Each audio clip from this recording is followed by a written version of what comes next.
Hello, welcome to another LSB film podcast with me, your host, Chris with a K. So I hope everyone's well. Since 2020, millions of people have questioned whether governments across the world simply responded to a global crisis or whether those years accelerated a much broader expansion of state power that continues today, from digital identity, freedom of speech, surveillance, the trial by jury, common law, activism, and the question of whether ordinary people can still have influence over political decisions. Today's guest is Yogi, founder of Operation Stop Overreach and creator of the Freedom Tribe platform. Coming from a background in health and fitness before moving into entrepreneurship and digital technology, Yogi believes that the biggest challenge today isn't just knowing what's happening, it's organising people effectively enough to create a meaningful change. In this conversation, we explore Yogi's views on government overreach, Agenda 2030, digital ID, activism, the effectiveness of protests, marketing psychology, common law and the constitutional roles of juries, and why he believes modern campaigns often fail to produce tangible results. This discussion raises important questions about how power operates, how we respond, and what practical action, if any, can make a difference. So, let's crack on. Welcome to the show, Yogi. Are you concerned about all this corruption being rebranded as conspiracy theory? Well, don't you worry. Sit back and relax and join in the conversation with today's guest. Welcome to another LSB Film Productions podcast with your host, Chris Brooks. So yes, thank you for joining me on today's podcast. It's great to have you here. Welcome to the show, Yogi. Thank you, Chris. Nice to be here. Nice to have you here. So let's start right from the beginning then. Let's hear a little bit about yourself. Sure, no problem. So my background was in health and fitness some years ago. And I was managing health clubs as well as teaching classes and doing programs, personal programs for people, etc. Fitness, basically. And so I left that a few years back and then went on the entrepreneurial journey to try and do my own stuff. And since then, I've been kind of working on mobile apps related projects and digital marketing, etc., that type of stuff. And then COVID hit. That kind of took my attention off my own kind of personal stuff a little bit and the importance of what was happening and those that realized it. Obviously, I'm sure you did as well. And, what kind of took over as a priority for myself was trying to battle the overreach in that sense. So out of that, I also created an app called Freedom Tribe. So it's an app that's available on the Play Store as well. It's a desktop app as well, so people don't need to download the app. They can do it from the laptop. And so it's social network meets effective activism. That was the aim of it. Okay. And, to basically, Facebook and all these other platforms are great for kind of like maybe getting a message out there, but they don't really kind of have the when it's not being suppressed. Yeah, suppress, censorship. Also, everything gets scroll lost. You kind of like you're trying to look for, where's that call to action? Where's that petition? etc. And you can't find it. When you want to try and do it on a Sunday morning or whenever. So I've tried to organize the app in a very kind of effective or efficient way. So call to action section is separate. You've got a map on there, which maybe I should share the screen and introduce you to it. I don't know if that is worthwhile doing or... Okay, so as I was talking about Freedom Tribe, here is the app itself. And you have all these sections so people can put their events up. So if you've got a, stand in the park or if you've got something going on in your local area, you can add them to the event section. You've got the Freedom Map where you can see other people around you. So you could even message people. So these are, people who've joined the app at some point. And you can, obviously zoom in, zoom out, all that kind of stuff, and see how many people are on it. So there's quite a few in London, and then throughout the whole country as well. There's can toggle it here to see the whole country, and there's loads of people there as well. And so, it was a I take app it created that out. doesn't give too precise a location. Yeah, so people can put their local McDonald's, as the address or something like that, or their local, B&Q or whatever they want, basically. So they don't need to put their address Okay. necessarily. But, in today's world, privacy is a difficult one because technology, if you have a mobile phone, you're literally, on the radar, so to speak, one way or another way. So I think we kind of we have, we've got to be concerned, but I think we sometimes have to kind of just hold back and think, okay, well, it's about a numbers game. And yes, individually is always difficult to kind of target things. Possibly that's, a danger for us. But as a kind of collective, being on a map or something like that is not going to So necessarily, I don't think, how many is that then? that's around 2,000 people that may Okay. have joined the app at, one time or another and are probably still on it. And so this is like a near to me.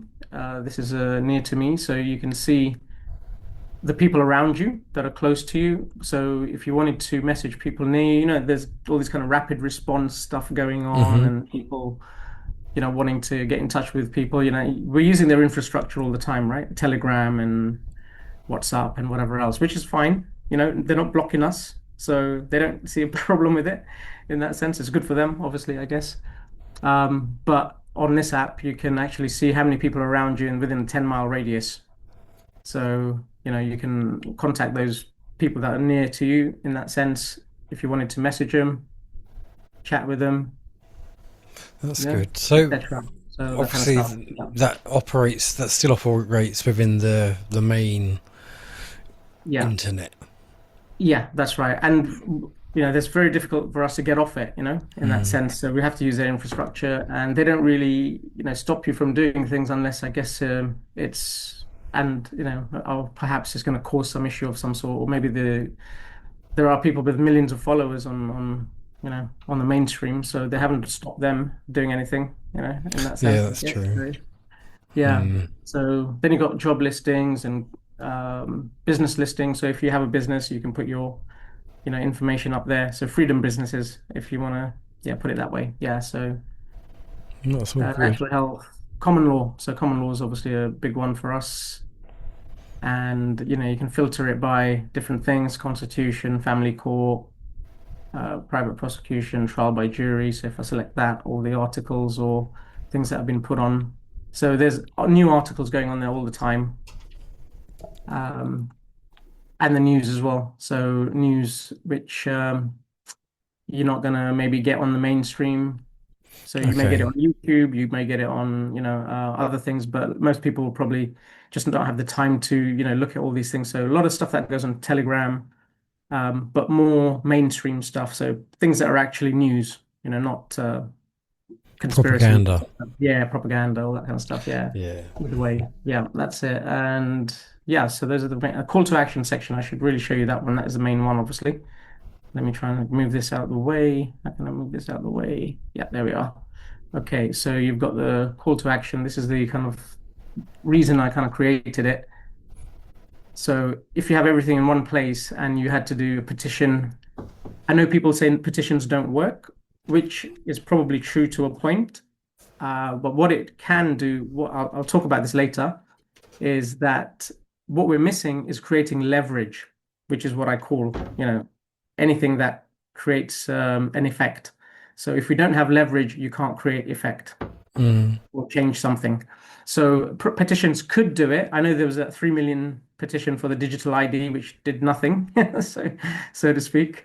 So, but it's about getting organized, and that's what the whole app was about. And there's a video on the main site, freedomtribe.net, which kind of explains the whole function of it. So it's an animated video, which is kind of shows the reasons why we need to get organized, really, in effect, in that Yeah, way. pretty much. That's it. And resources section. So all the science that was coming out throughout the COVID times and even now, anything to do with Agenda 2030 and etc. COVID, etc., all that kind of stuff. So even vaccine detox protocols. So, if people wanted to get that information, if they can get it very easily from And different is things. is this a free app? Yes, it is a free app. There is a donate button there, so that would be Hmm. really amazing if people can support the project, because I have invested a lot of my own resources into this to do this. So I felt there was a need for it, and there's basically nobody else. But thinking about activism, using technology in the right way, that's what I saw. And so I created this for that. And there was a purpose to the app in the sense of like, which I'll talk about again, is that we don't have a war chest. You can't fight a war without a war chest. I don't know who thinks that they can fight a war without a war chest, but there are people who think that you don't need a war chest. They think everything should be organic and, grassroots and all this kind of stuff, which is all fair and well, but I've not seen it work in practice. Yeah, it's a little bit So, unrealistic. yeah. So I come from a different point of view and using entrepreneurial, skills or language or whatever you want to call it, philosophy, and psychology, business psychology, etc. These are important things that we should be utilizing. So I think the solutions are hidden in plain sight, is what I Yes, say. no, So absolutely. that is the app itself. And then beyond the app, I still had difficulty kind of getting people to buy into the app. I don't know, people don't like technology, maybe privacy, all that kind of stuff. And Yeah, there is that. There is that. yeah, Totally. so we have Um, that issue. Yeah. so But when you use like the phrase Operation Overreach, what exactly do you mean then? Is that like, is this a coordinated agenda or simply a pattern of governments gradually expanding their powers? How do you view this? mm, What's my going on? yeah, my take on it is, well, if since depending on when people actually saw what was going on, perhaps some people were awake before COVID, and they may have already been clued up on various things in the past, without mentioning particular conspiracies and etc.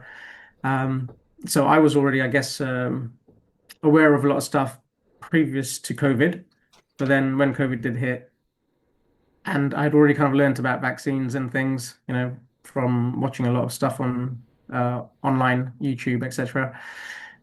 I saw that there was no need for this, and then everything we tried to do to stop certain things where there was no evidence of it, meaning, like jabs to the kids, etc., etc., nothing was working from our side. They were not listening. There was no debate.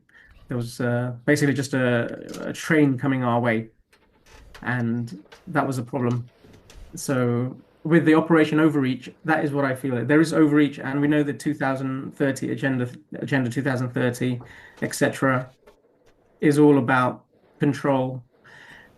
Of course, it's Pretty put in a much. nice way. Yeah, Yeah. it's put in a nice way, PR, marketing, etc. That is about organizing things better and so on, which it might be. I'm not saying it isn't. Two things can be true at once, as they say. Yeah, that's So, very true. Yeah, yeah. that's very true. I So, mean, many people carry on with everyday life and they don't even see the issues that you're highlighting. What do you think, or why do you think so many people either don't notice or just don't regard these developments as important?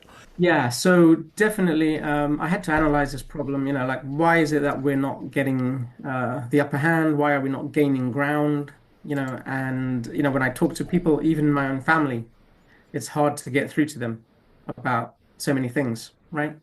So let me stop sharing. I'm just going to just stop sharing and then for now, and then I can put you on the bigger screen on the video. Now, before we get back into our show, a quick word from our sponsors. If you've ever had that unexpected knock at the door from police, a visit from bailiffs, or received a legal threat without warning, you'll know just how quickly confusion and fear can set in, and that's where Willoughby Genius Mark II comes in. Built on more than 750,000 legal entries and across 50 plus countries, it provides immediate legal guidance when you need answers fast. No waiting for appointments, no eye-watering hourly fees. Just direct access to the relevant legal information right when you need it. It helps to verify information, explains your options, guides you through legal situations with clarity and precision. Legal technology is evolving rapidly, and those who understand it will be better equipped. Now, before we jump back into the show, click in the link below, use LSB Pro for £5 off of your first month's premium. Right, let's get back into it. So how long have you been developing this app? So yeah, I started the app actually like 2021-22. Okay.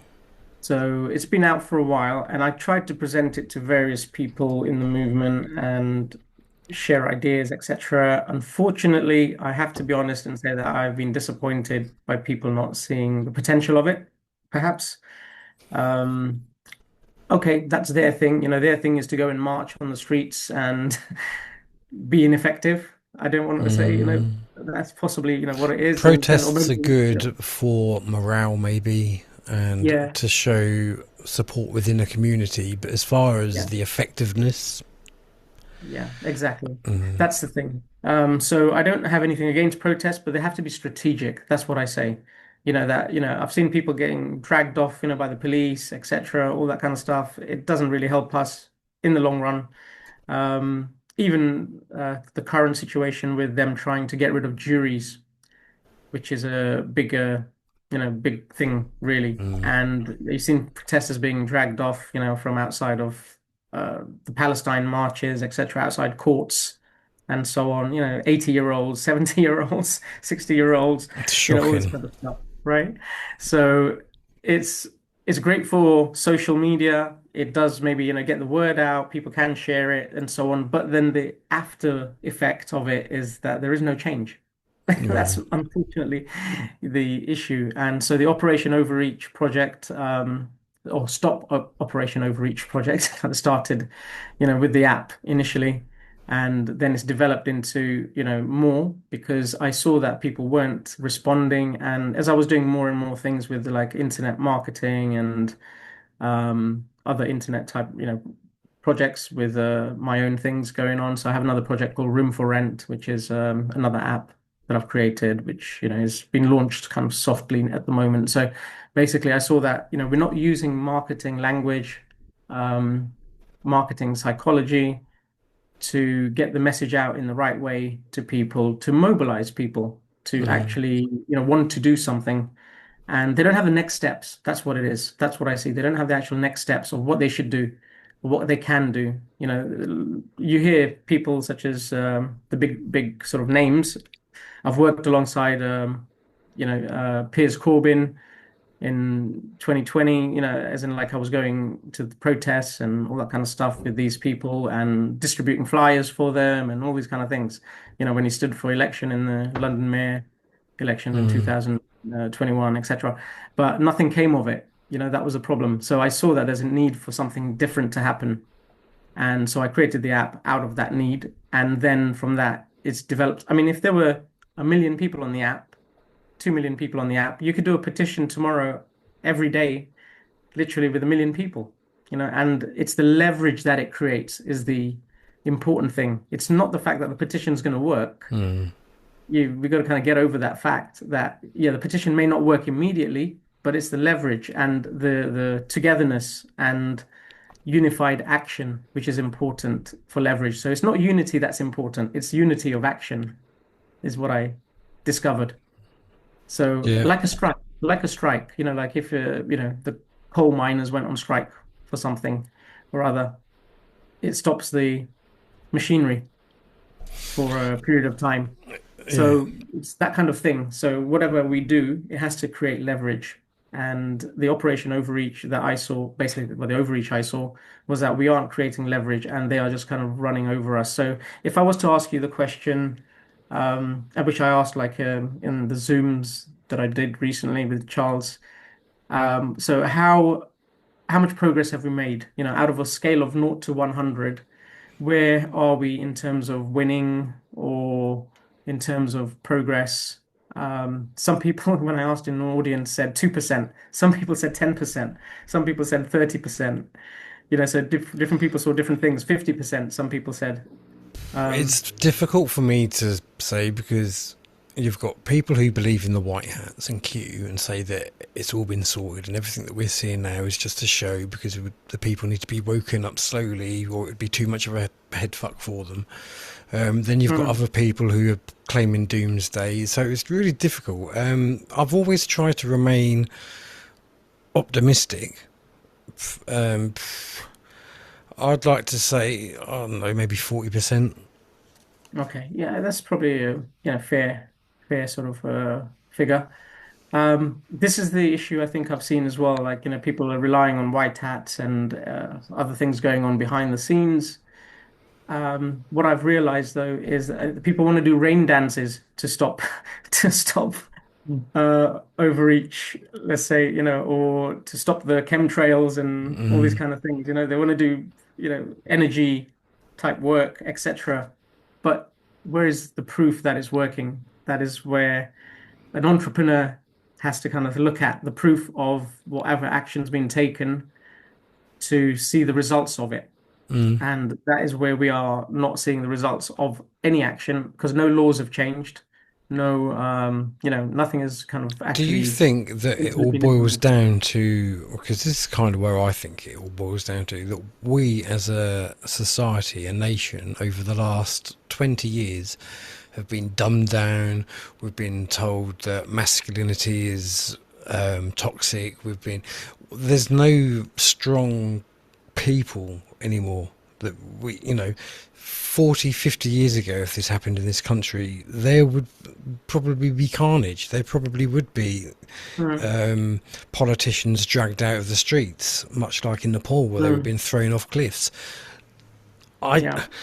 it's the total lack of accountability of the tyrants and the people that do the groundwork for the tyrants.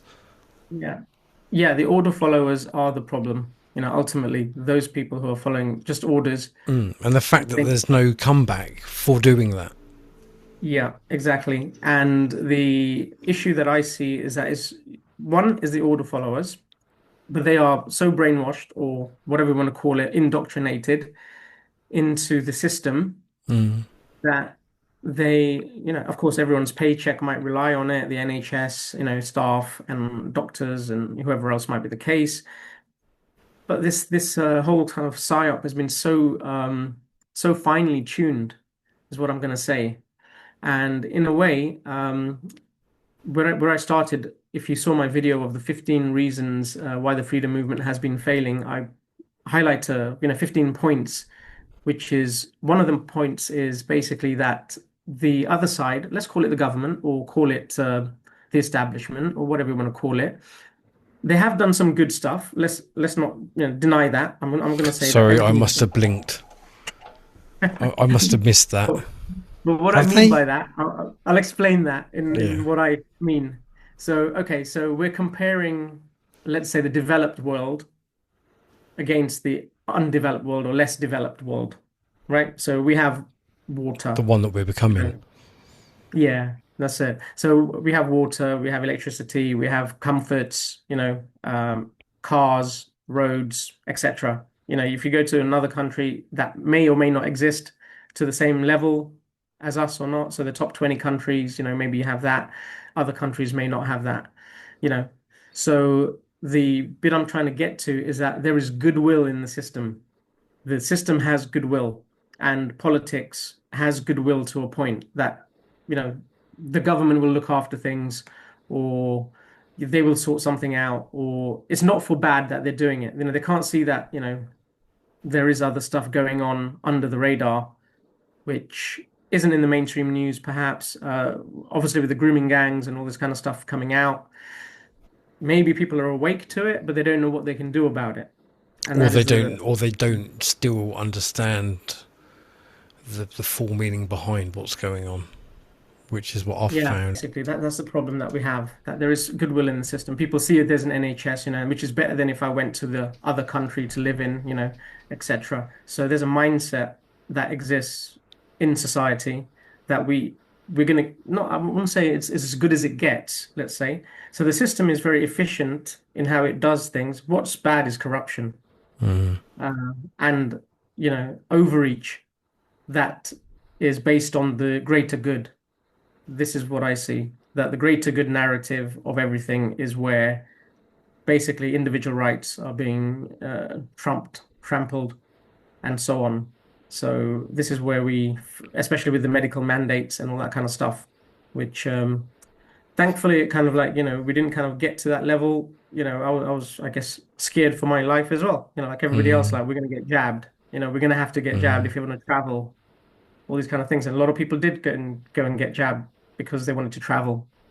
And Ridiculous. so, Not at no point during that whole pandemic did anyone from like the TV or the industry, pharmacy industry, say, "Get this for your health." It was always, if you want to go to work, if you want to do this. If it was yeah, never for you. yeah, that's it. Yeah. But now So they've the moved on from science, that into digital ID. yeah, exactly. So in my video, I say, which I'll introduce later, I say in and of itself, digital ID isn't the problem. It's the authoritarian government behind it that is the issue. So technology moves on, life moves on, but how is it being used? That is the issue. What would you And say the practical risks are that you believe people should be aware of?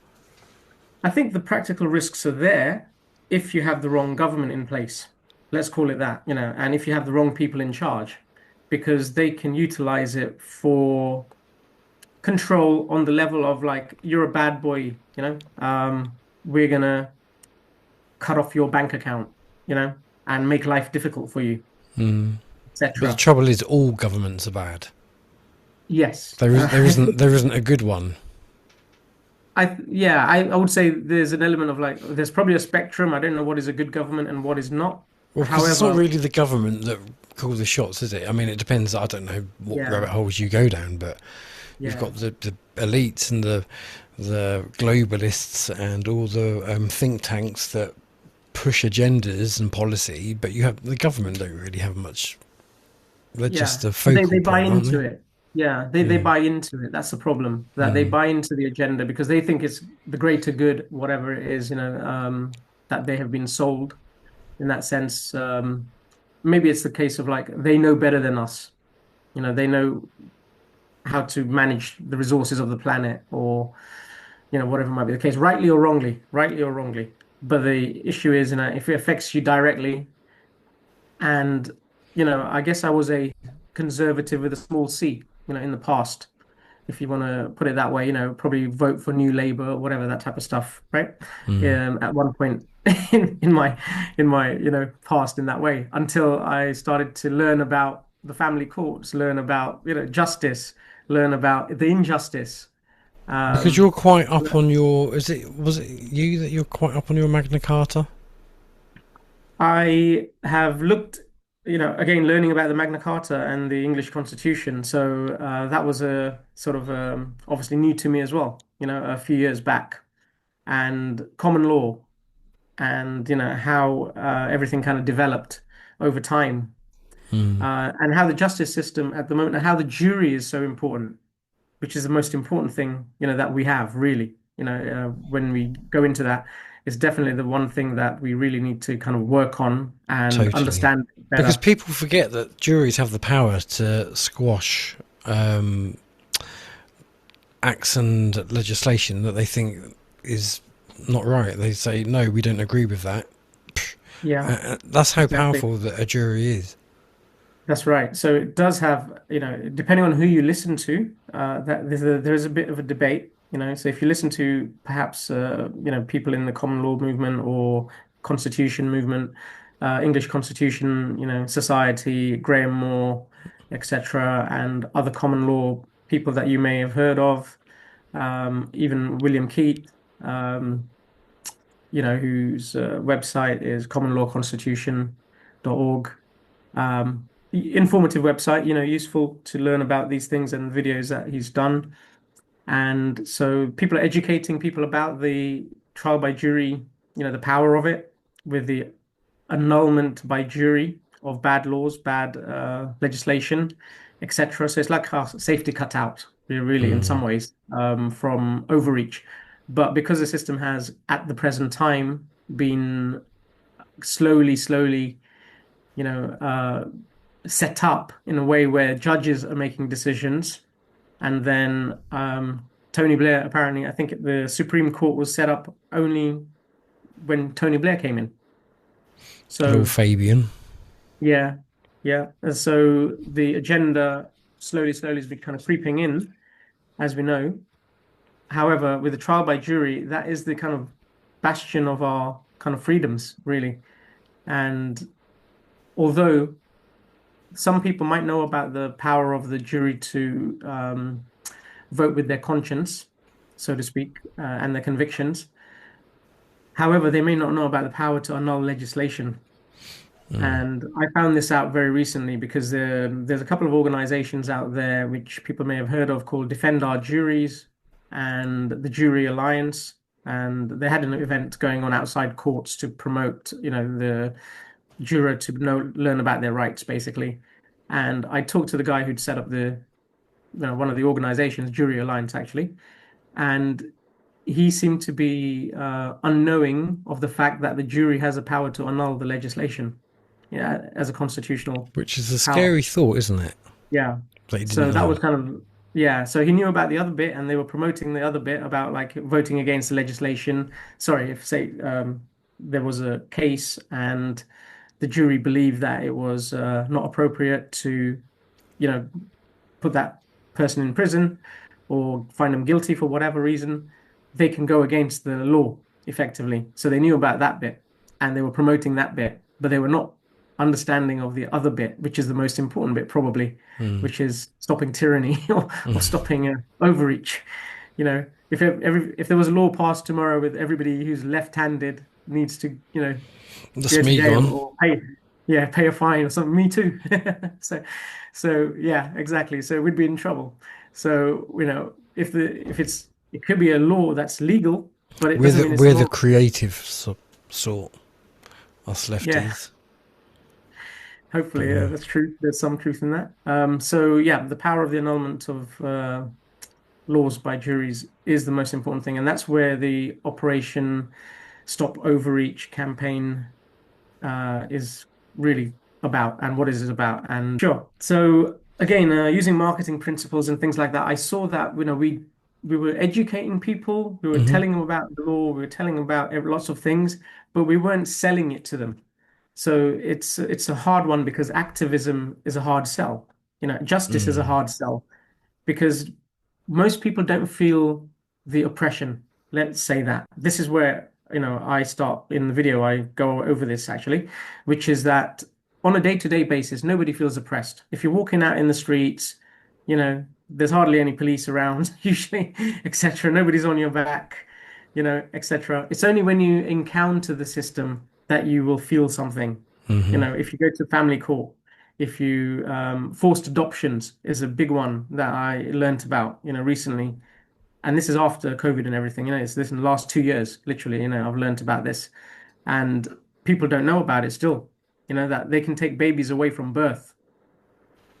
What kind of overreach is that? And that's all thanks to the birth certificate, isn't it? Because they own the birth certificate, so they own the person. And that's why it's legal kidnap. Yeah, Because they own. yeah, there is a possibility of that. I'm going to say something controversial, which is that, you know, I probably don't care too much about the birth certificate. I'll tell you why. Because I think everybody recognizes injustice.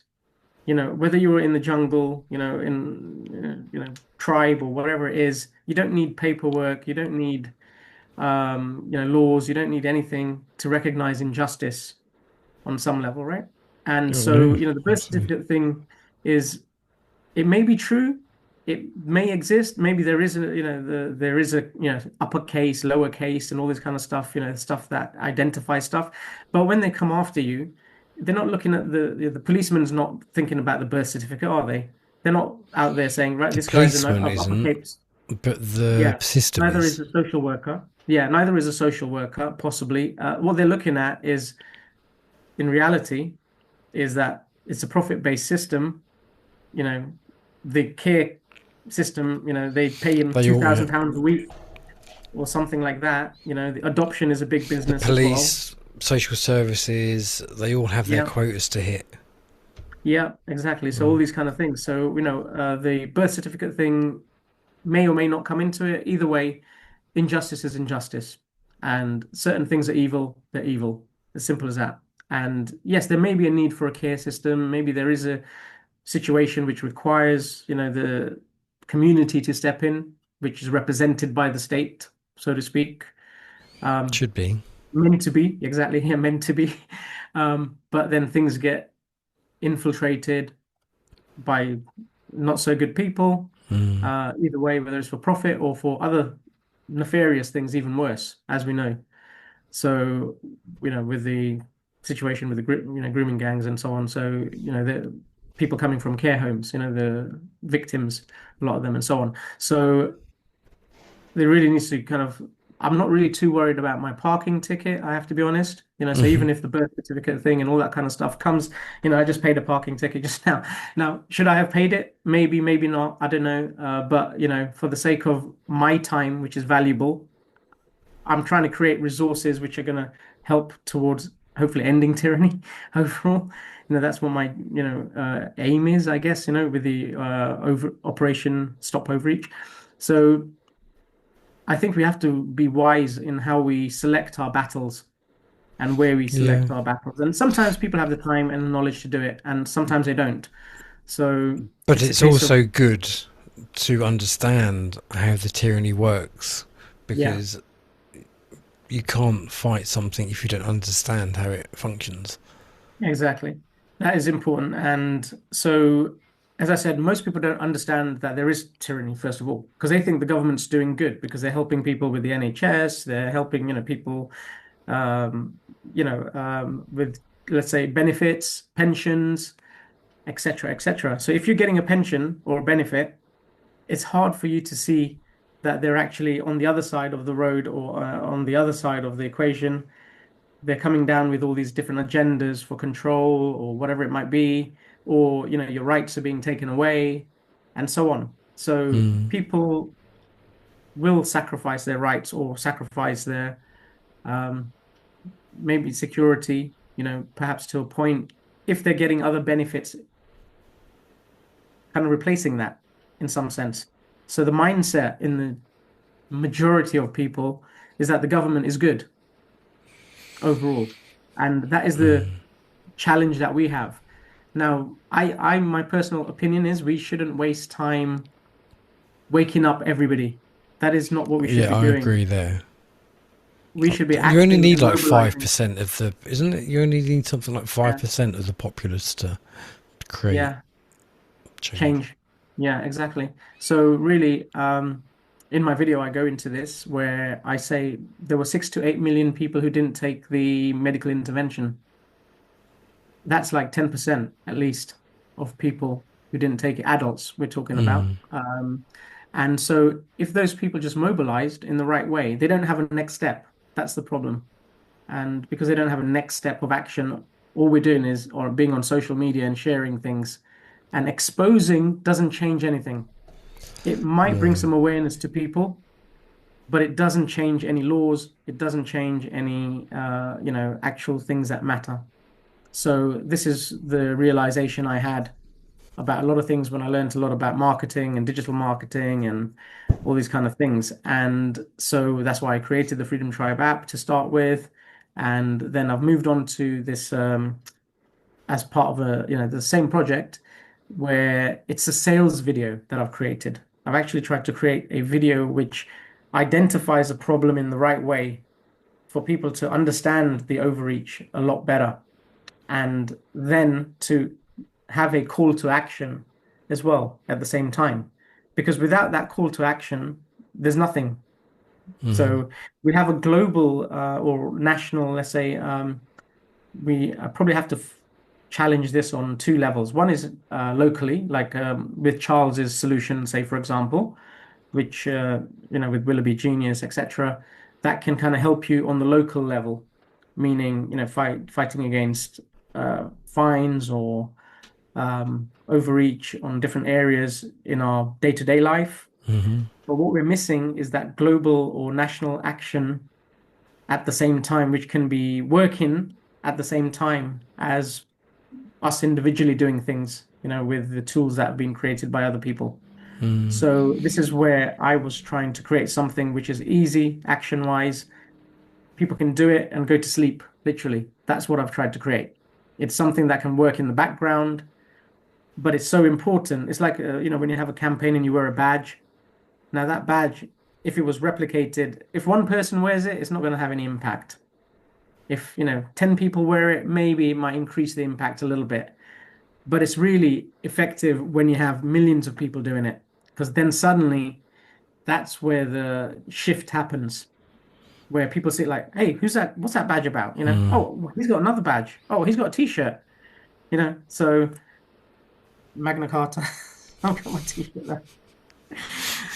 Well, looking ahead 5 to 10 years, then, what would you say Britain would look like if the current trajectory continues unchanged? So in my sort of, I guess, all the research I've done, like everybody else, watched a lot of different people talk. Presuming we got two paths, either we are going to rectify something or we're not going to rectify something. That's it.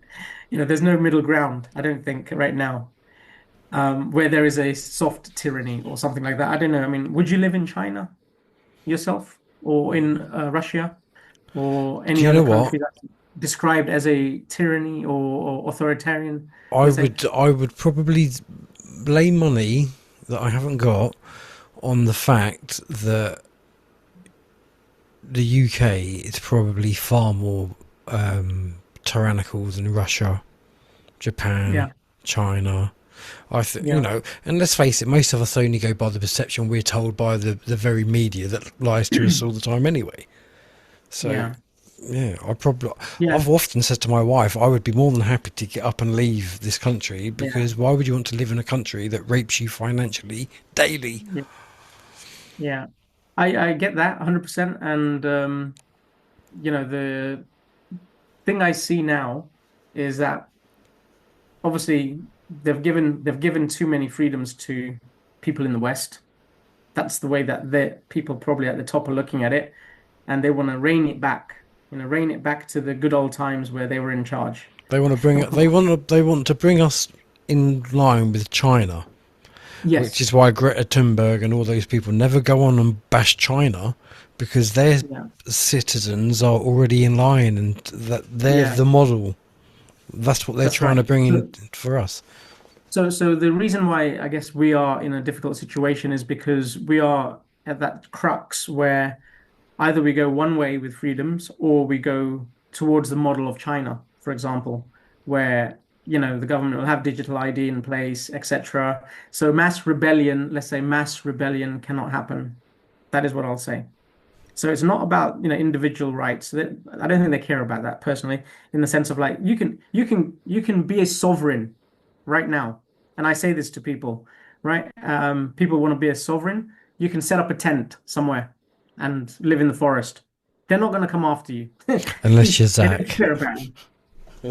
Unless you're Zach, who did the count. He was trying to prove that point. Some common land in Thetford, okay. And he put his first it was a little caravan up, and then that got towed, and then he put a tent up, and then they broke the poles and stuff. Right. Okay, so maybe they will come after you. So, So maybe they will come after you, even if you do that. There's logic in this hat. Yeah, but So in that case, we're even worse off if they're going to do that. So that'll bring me on to the point that a lot of people think we can go off grid and do this and that. Now I'm going to say 100% you cannot go off grid like that. It's impossible today's world, because I've seen footage of, if you've been watching things going on in Ukraine, in Palestine, all this kind of stuff. The worst of the worst is they can send drones out to do things. Yeah. Your mobile phone, with Israel, it was like, was it pages blowing up? All this kind of stuff, So please don't think you can just go off grid. That's, you're delulu. Delusional. Yeah, delusional, in my opinion.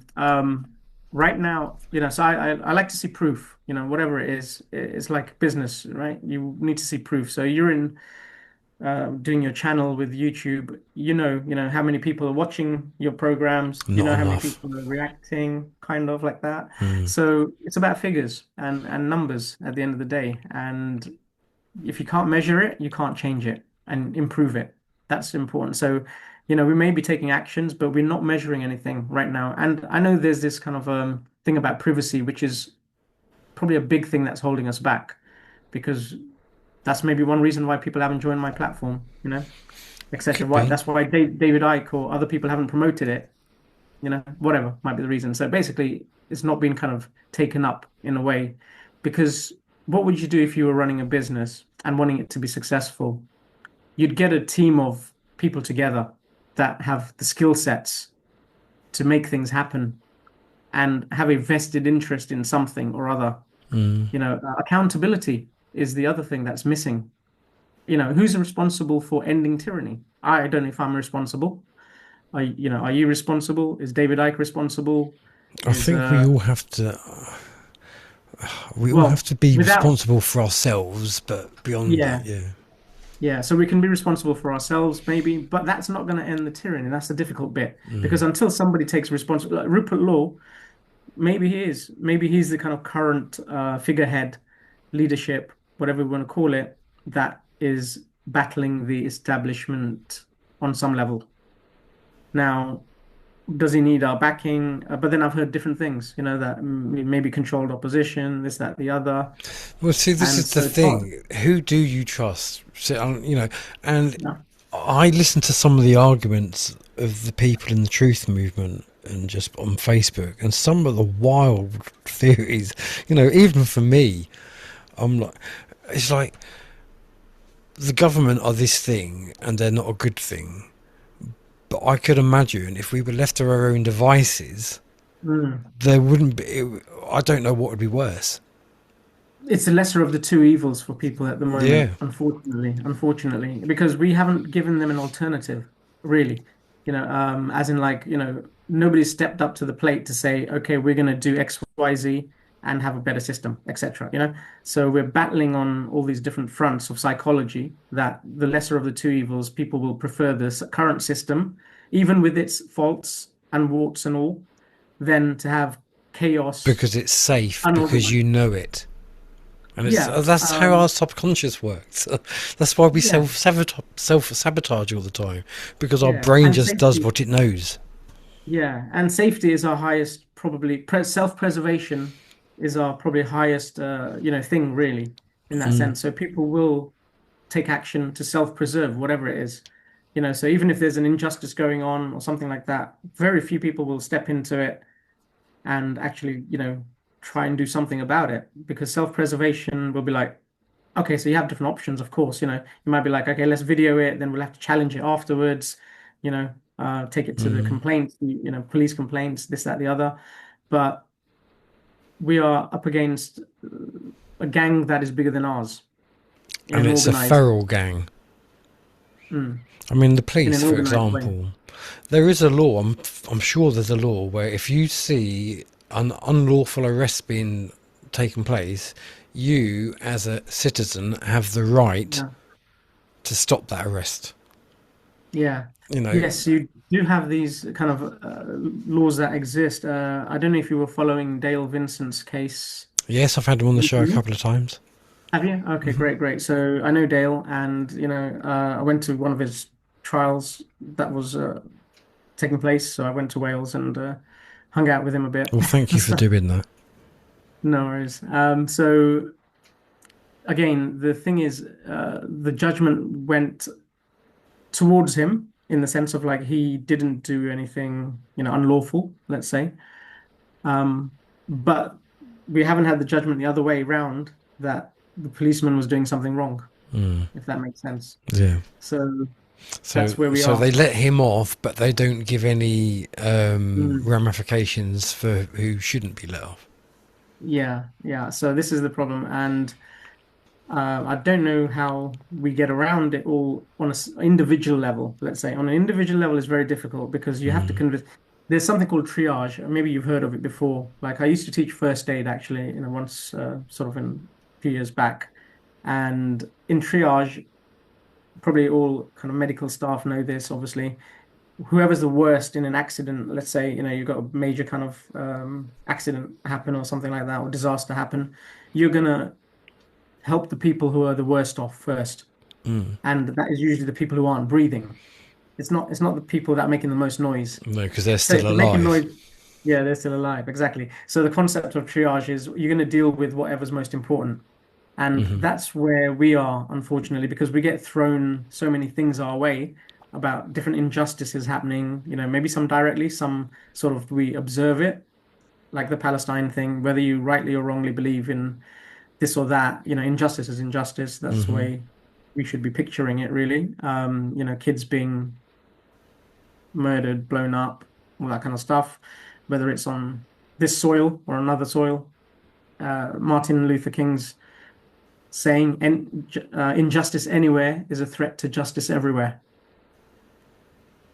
That's really what happens, right? So triage is the problem that we have, that people are being bombarded with so many things that they have to kind of deal with the most important thing for their own self-preservation to start with before they can kind of help others, kind of put your own sort of ear mask on in the plane before you can help What do others. you see as the biggest threat to us at the moment? I think the biggest threat is ourselves.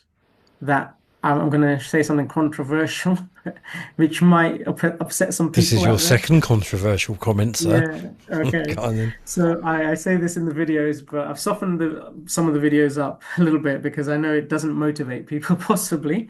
But ultimately, if you've ever had a business coach or any kind of coaching in the past, or if you know any coaches or anything like that, then one of the biggest thing is you you are the problem and you are the solution.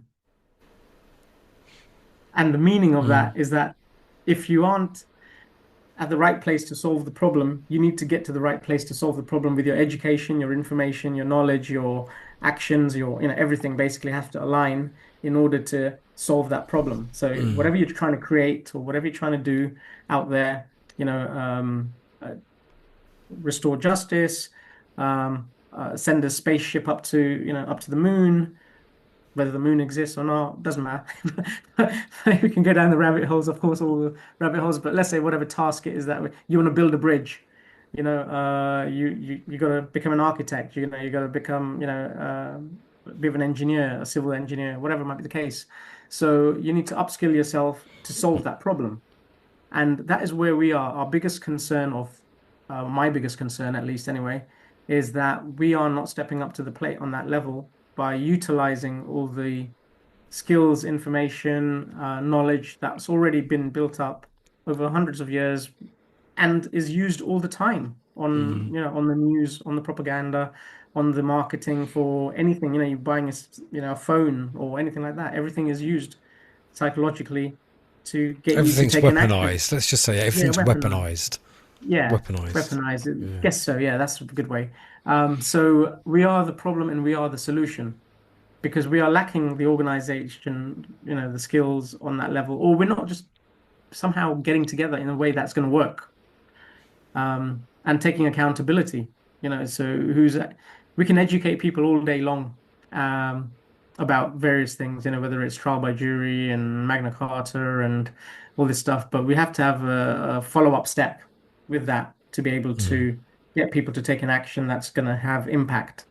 And that's what I'm trying to do with using sales psychology, business psychology, to help that, where people understand it, but they have to understand it themselves as well, that they have to take part in it. Otherwise, we probably don't have a good chance, in my opinion. I mean, that's kind of a little bit dire, but you can see where China is, you can see where Yeah. Russia is, you can see where other authoritarian, let's say, I mean, you probably don't have day-to-day issues there. The police will probably mind their own business as long as you don't break a law, etc. But Well, I think then, that's the biggest problem here is that the police are so corrupt. In the last month alone, the police, I've known stories where the police have attacked the victim rather than the criminal because they're scared of being labelled something. Or so I think that's the biggest issue we've got in this country. Like you said, it's so unjust and so corrupt from the core.